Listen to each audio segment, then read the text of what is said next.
बे समासो बुंगोन जोङो दिनै दुलाराय बर' फरायसा आफादनि जि बाथ्राया बयनिबो खुगायाव जेब्ला फैबाय बे खोथाखौ लानानै जों स्पष्टयै खोथाखौ बुंदों आरो आपिल खालामदों।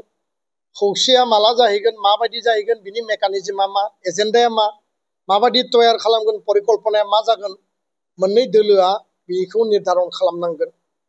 आरो निर्धारन खालायगोन ना खालाया, खालायोबा माबायदि खालामगोन, बिथांमोननि सायाव आं दहायनो बुंदों आफादफ्रा मोखां नायनानै दङ, रायजो राजाया मोखां नायनानै दङ आरो दुलाराय बर' फरायसा आफादा जोङो अपेन हार्टजों जों आपिल खालामदों जे बबेबा बिन्दोआव जोङो आल'सनाखौ सावरायनायखौ जोङो खालामफिननो हायो नामा बा खालामफिननाया मोजां होननानै जोङो आपिल खालामदों। गोजोन्थों।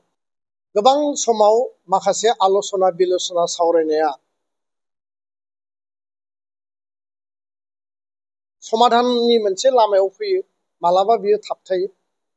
नाथाय जोङो जेब्लाबो आसाबादि, मालाबा खेबसे खेबनै खेबथामावबो जों फेल जानो हानाय, खिन्थु जेला जोङो गोसो गोरबोजों बयबो आवगायबोनानै सावरायगोन बिनि फिथाइखौ जोङो मोननायनिबो लामा थायो। दा बेखायनो थांनाय समफ्राव खनसे नङा, खननै नङा, खनथाम गवायाव, दिल्लीयाव हाग्रामा महिलारि प्रमद बर'नि गेजेराव सावरायनाय जादोंमोन। माने आन्दलननि समाधानखौ माबायदि खालामनो, राजखान्थियारि थासारिफोरखौ जों बोरै आवगायलांनो, 2017-18 सावरायनाय जादों। बिनि उनाव 2021आव सावरायनाय जादों, 2024आव सावरायनाय जाबाय आरो दिनै 2025नि जुलाइ दान।